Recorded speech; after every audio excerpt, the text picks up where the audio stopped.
ஆக்சுவலா நான் வந்து ஒரு லைவ் ஆடியோ ப்ளே பண்ணணும்னு நினைக்கிறேன். அது எங்க அது சரியா தப்பான்னு தெரியல. ஒரு ஆனா பொண்ணுடா சார் எனக்கு ஒரு மெசேஜ் பண்ணுச்சு. இந்த மாரி சார் நான் வந்து பிக் பாஸ்ல இது பண்ணணும். எப்படியாவது பிக் பாஸ் ஷோ போகணும். அந்த பிக் பாஸ் ஷோ போறதுக்கு ஏதாவது நீங்க தான் ரெக்கமெண்ட் பண்ணணும். யாருமா நானாமா? நான் ரெக்கமெண்ட் பண்ணி நீ பிக் பாஸ் ஷோ போறியா? நான் தான் சொன்னேன்னு தெரிஞ்சது. உன்னை கேட்டுக்குள்ள கூட உள்ள விட மாட்டானுங்க அவனுங்க. இதை தாண்டி வந்து அது இல்ல நான் அந்த பொண்ணு சொல்லுதுடா. நான் சொல்றது நிஜம். அந்த பொண்ணு சொல்லுது, நான் ரொம்ப கஷ்டப்பட்டு துணி கடையில வேலை பார்த்துக்கிட்டு இருக்கேன். எங்க ஃபேமிலியில அவங்க ஃபேமிலியில ஏதோ கொஞ்சம் டிஸ்டர்ப்டா இருக்காங்க. எப்படியாவது இந்த கேம் ஷோக்குள்ள நான் போயே ஆகணும். நான் போன தடவை கூட எல்லாம் ட்ரை பண்ணேன், ஒர்க் அவுட் ஆகல. இந்த தடவை என்னை எப்படியாவது உங்களை மாதிரி யாராச்சும் எங்களை ரெக்கமெண்ட் பண்ணி உள்ள அனுப்புங்க. அம்மா அதெல்லாம் பண்ணாதம்மா. நான் அதுக்கான ஒரு ரைட் பர்சனை கிட்டக்க போடுறேன். பட் அது கூட பிராக்டிக்கலா பாசிபிலிட்டி இல்லை அப்படின்றத சொல்றேன். ஆனா அப்படி இருக்கிற அந்த பொண்ணு இந்த கேம்குள்ள எப்படியாவது போகணும். துணிக்கடையில் ஏன் துணிக்கடையில வேலை பார்க்குற பொண்ணு போக கூடாதா? ஆனா இந்த மாதிரி பொண்ணுங்க இந்த மாதிரி ஷோல ஒரு ராங்கான எக்ஸாம்பிள் உள்ள வரும்பொழுது அந்த பொண்ணு கான்பிடென்டா முடிவு பண்ணுவேடா. ஓ இந்த மாதிரி ஒரு மெத்தட் இருக்கு போல் இருக்கு, இந்த மெத்தட்ல போனா சீக்கிரமா நம்மள கூப்பிட்டுருவாங்க அப்படின்னு சொல்றதுக்கும் நிறைய வாய்ப்புகள் இருக்குல்ல. இந்த சப்ஸ்கிரிப்ஷனை பேசுறது கண்டென்ட் கிடையாது. சப்ஸ்கிரைபர்னு சொல்றது உங்களை இரிட்டேட் பண்ணுதுன்னா அந்த சப்ஸ்கிரைபர் உள்ள வந்து அவங்க கேமை போலாண்டுக்கு போகிறதுக்காக படிப்பு விஷயத்துக்காக சேஞ்ச் பண்ற அதெல்லாம் என்னுடைய கண்டென்ட். அவங்க சப்ஸ்கிரைபருக்குள்ள என்ன பண்றாங்கன்றது கிடையாது. சப்ஸ்கிரைபர்ன்ற ஒரு கண்டென்ட்டை எலிஜிபிள் கிரைட்டீரியாவை இந்த கேம் ஷோக்குள்ள வச்சா அது கேமுடைய ஐடியல் பிரின்சிபலான இந்த மாதிரியான வேலைலாம் நம்ம ஃபேமஸ் ஆனா இந்த மாதிரியான கேம் ஷோல வந்து டைட்டில் வின் பண்ணலான்றதுக்கு ஒரு ராங் எக்ஸாம்பிளா போயிடும். இல்ல சார், நானுமே அதான் சொல்ல நினைக்கிறேன். அன்னைக்கு நம்ம இதை பத்தி பேசிட்டு இருந்தோம். இந்த மாதிரி கண்டஸ்டன்ஸ் வந்து இப்படி சூஸ் பண்றத இது பண்ணணும் போது உங்களையும் கேட்டிருந்தாங்க, என்னையும் கேட்டிருந்தாங்க, இந்த மாதிரி திட்டி இருந்தாங்க. அதாவது நானுமே இதே தான் சொல்ல வரேன். என்னன்னா சப்ஸ்கிரிப்ஷன் வச்சுக்கிறதோ இல்ல அந்த மாதிரி சேனல் இருக்கிறதோ தப்பு கிடையாது. ஏன்னா இப்போதைக்கு அது லீகல்ல தான் இருக்கு. இன்னும் யாரும் அதை பிளாக் பண்ணல, அந்த மாதிரி பண்ணக்கூடாதுன்னு பேன் பண்ணல. பட் அது என்ன பண்ணுதுன்னா, அவங்க சப்ஸ்கிரிப்ஷன் வச்சுக்கிட்டோம், அவங்க என்ன வேணா பண்ணட்டும். அவங்க இன்னைக்கு சொன்னாங்கல்ல, எனக்கு பிக் பாஸ் ரொம்ப ஈஸியா கிடைச்சிருச்சு, எனக்கு பிக் பாஸ் வந்து நான் எதிர்பார்க்கவே டக்குன்னு எனக்கு கிடைச்சிருச்சு அப்படிங்கிறாங்க. அது எவ்வளவோ டிசர்விங்கான கண்டஸ்டன்ஸ், பசங்களும் சரி பொண்ணுங்களும் சரி, மேல் ஃபீமேல் யார் வேணா இருக்கட்டும், நிறைய பேர் அதுக்காக ஏங்கி நிக்கிறாங்க. 4 சீசனும் ஆடிஷன் பண்ணாங்கிறாங்க. அந்த மாதிரி டிசர்விங் கண்டஸ்டன்ஸ்க்கெல்லாம் அது தள்ளி போகும்போது இவங்க வந்து நான் எதிர்பார்க்கவே இல்லை, எனக்கு தூக்கி கையில வச்சுட்டாங்கன்னு சொல்றாங்கல்ல, அதுதான் அன்ஃபேரா இருக்குன்னு அது சொல்றேன். அது கரெக்டா சார்? இன்னும் வெறுப்பேத்தும். அது நான் உண்மையிலேயே சொல்றேன், இன்னும் ஒரு வெறுப்பேத்தும். அது உண்மையிலேயே சரி. நான் வேணா சும்மா சொல்றாங்கன்னு நினைக்கிறேன்.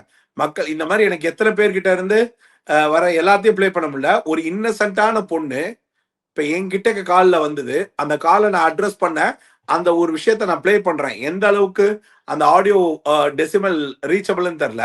அரோராவை சப்ஸ்கிரைபர்னு சொல்ற கோவப்படுற எல்லாரும் இது ஒரு லைவ் காலு. அந்த காலை நான் வந்து எடுத்து நான் ப்ளே பண்றேன். இந்த பொண்ணு எவ்வளவு இன்னசென்ஸா முதல்ல என் நம்பர் எப்படி அது கண்டுபிடிச்சிச்சுன்னு தெரியல. சரி அது பெரிய ஜேம்ஸ் பாண்டு நம்பர் கண்டுபிடிக்க முடியாதா? அது கண்டுபிடிச்சிடலான்னு கூட வச்சுக்கோ. ஏதோ ஒரு விதத்துல இந்த ஒரு பொண்ணு வந்து ஒரு காலை கண்டுபிடிச்சிச்சுன்னா அந்த பொண்ணு இங்க பாரு, இது எவ்வளவு தூரம் படிக்க முடியற அளவுக்கு உங்களுக்கு விசிபிள் இருக்குன்னு தெரியல. ஏதோ மெசேஜ் இருந்துச்சு, ஆனா ரிங் லைட் தான் கிளியர் ஆகுது. ரிங் லைட்ல கிளியர் ஆகுதுல. இப்ப ஃபுல் லைட்டும் கிளியர் ஆகும்.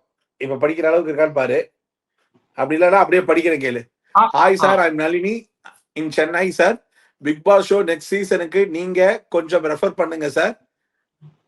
ஐ எம் மிடில் கிளாஸ் ஃபேமிலி. சரியா? இப்ப நான் அந்த ஆடியோ ப்ளே பண்றேன். ஓகே. பிக் பாஸ் எங்க பாத்தீங்கன்னா தெரியல, ரெஃபர் பண்ணது நானுன்னு தெரிஞ்சதுனாலே மேம் நீங்க பிக் பாஸ்ல என் ரிவ்யூவை பார்த்துருக்கீங்களா தெரியல, ரெஃபர் பண்ணது நானுன்னு தெரிஞ்சதுனாலே உங்களை வந்து 100% ரிஜெக்டட் மட்டும் இல்ல, துப்பாக்கி எடுத்து சுட்டுருவானுங்க. But I will put it to the right person. She will guide you, she will help you. கிருத்தின்னு ஒருத்தங்க, maybe you present yourself better and best to her. And as part of the team, she is on the core personality of that. So, as a brother, I know Sultana, you just give a try with her. I will give my maximum preference to push you off. Sir உங்ககிட்ட பேசுறது ரொம்ப சந்தோஷம் sir. ஏன்னா நான் ரொம்ப கஷ்டப்படுறேன் sir, அதுக்குதான் நான் கேட்கிறேன். ஏன்னா எங்க அம்மாவுக்கு கொஞ்சம் மனநிலை சரியில்லாதவங்க, எங்க அப்பாவும் கொஞ்சம் ஒரு கண்ணு மட்டும் தான் தெரியும், என்னோட கண்ணு தெரியாது. ஸோ அதனால நான் ரொம்ப கஷ்டப்படுறேன். நான் ரொம்ப ஒரு துணி கடையில தான் வேலை பார்க்குறேன். எனக்கு அந்த டாஸ்க் கேம் அதெல்லாம் ரொம்ப இன்ட்ரெஸ்ட் சார். நான் ஃபர்ஸ்ட் சீசன்ல இருந்து இப்போ ஒரு சீசன் வரைக்கும் நான் பார்த்துட்டு தான். உள்ள போனா என்னோட பர்ஃபார்மன்ஸ் நீங்க கண்டிப்பா பாப்பீங்க. அதுக்காக தான் ஜஸ்ட் உள்ள போயிட்டு சாப்பிட்டு தூங்குறோம் அப்படிலாம் கிடையாது சார். என்னோட எஃபர்ட் நான் கண்டிப்பா போடுவேன் சார். பட் எனக்கு ரெஃபர் பண்றதுக்கு ஆள் இல்லாததான். கேட்டுச்சா? ஏதாவது கேட்டுச்சாடா? விட்டு விட்டு கேட்டுது சார். அதாவது நான் 5th சீசன்ல இருந்து ரொம்ப கஷ்டப்பட்டேன், உள்ள போய் கேம் ஆடுவேன், அந்த மாதிரி கொஞ்சம் கொஞ்சம் கேட்டுச்சு. அந்த பொண்ணு சைடு கேப்ல ஒன்று சொன்னுச்சு, நான் உள்ள போய் சாப்பிட்டு தூங்க மாட்டேன், நிறைய டாஸ்க் விளையாண்டு கேம் விளையாடுவேன், நீங்க என் கேமை பேசுற அளவுக்கு நான் நல்லா விளையாடுவேன் சார் அப்படின்ட்டு. சைடு கேப்ல அது சபரியை பத்தியும் பேசிட்டு பாடுறா. இருந்தாலும் பரவாயில்ல. நிலா, உங்களுக்கு இது மூலியமா ஒரு பிரதரா நான் என்ன சொல்றேன்னா, முதல்ல இந்த ஷோக்காக இந்த மாதிரி ஏதாவது கீர்த்தனம் பண்றதெல்லாம் விட்டுருங்க. இந்த ஷோல அதை பண்ணி உள்ள போயிடலாம், இதை பண்ணி உள்ள போயிடலாம், அதெல்லாம் நடக்காது. இந்த ஷோல உள்ள போறதுக்காக சில இப்ப இந்த பொண்ணு வேற வார்த்தைக்கு வார்த்தை எனக்கு இந்த இது ஈஸியா கிடைச்சிருச்சு, எனக்கு இந்த இது ஈஸியா கிடைச்சிருச்சுன்னு வேற அடிக்கடி இந்த ஷோல வேற அவ வேற பதிவு பண்றான். சரியா? நான் சொல்றது என்னன்னா, இந்த மாதிரி நல்ல பொண்ணுங்க எந்த விதமான எப்படி சொல்றது, ஒரு ராங் ரூட் எடுத்தெல்லாம் இந்த ஷோவை ரீச் ஆகலாம் வேணாம். இந்த ஷோல வர ரீச் ஒரு டெம்பரவரி, வாழ்க்கைக்கான ரீச் எல்லாம் கிடையாது. வாழ்க்கையில நீங்க என்ன உங்க திறமையின் அடிப்படையில நீங்க வாழ்க்கையை வாழ்றீங்களோ, உள்ள போயிட்டு வந்தாலும் அதே திறமையை தான் அடிப்படையா வச்சு நீங்க முன்னேற முடியுமே தவிர, உங்கள் மீது புகழ் வெளிச்சம் சில காலம் படும். வாழ்க்கையே மாறும் நினைச்சாலோ இல்ல பெரிய ஆட்டக்காரன் பாட்டுக்காரன் வேட்டைக்காரன்லாம் ஆகணும்னு நினைச்சாலும் எதுவும் நடக்காது. 8 சீசன்லயே என்ன கான்செப்டோ 9வது சீசனுக்கு அதே தான் கான்செப்ட். இந்த புகழாரம் இந்த ஷோ முடிஞ்சு ஒரு 2 மாசம் அவ்வளவுதான். அதுக்கு மேல எல்லாம் இந்த டிஜிட்டல் ஒரு இதுதான் வாய்ஸ் தான் இருக்குமே தவிர ஓரளவுக்கு அதுவும், மற்றபடி மிச்சது எல்லாமே எதுக்குமே பிரயோஜனப்படாது. ஸோ இந்த மாதிரி என்னுடைய தாழ்மையான கருத்து என்னன்னா, டிடிஎஃப் அரோராவுடைய உண்மையான உழைப்பை போட்டு வந்தது. சரியா? உண்மையான உழைப்பு. சரியா? டிடிஎஃப் வரைக்கும் சேனலும் விஜய் சேதுபதியும் உண்மையான உழைப்பு போட்டு டிடிஎஃப் வரைக்கும் கூட்டிட்டு வந்தது. சோ 2 இடத்துல ஒரு உண்மையான உழைப்பு இருக்கு. சரியா?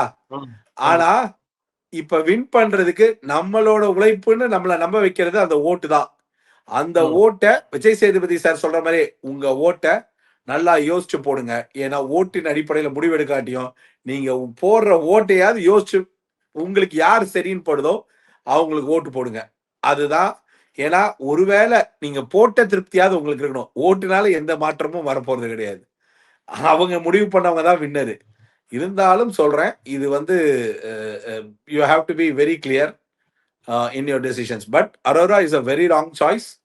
Very, very wrong choice. Ideally, very wrong choice for winning, comparing the rest of the three. Comparing the rest of the three. Okay. அவ்வளவு சாய்ஸ் உள்ள இருந்து வெளியில போன பல பிளேயர்ஸ்க்கு கிடைச்சிருந்தா இன்னைக்கு there could have been a different top 5. இங்க different top 5 வெளியில அனுப்புனதுனால தான் இந்த டாப் 5 வந்திருக்கு.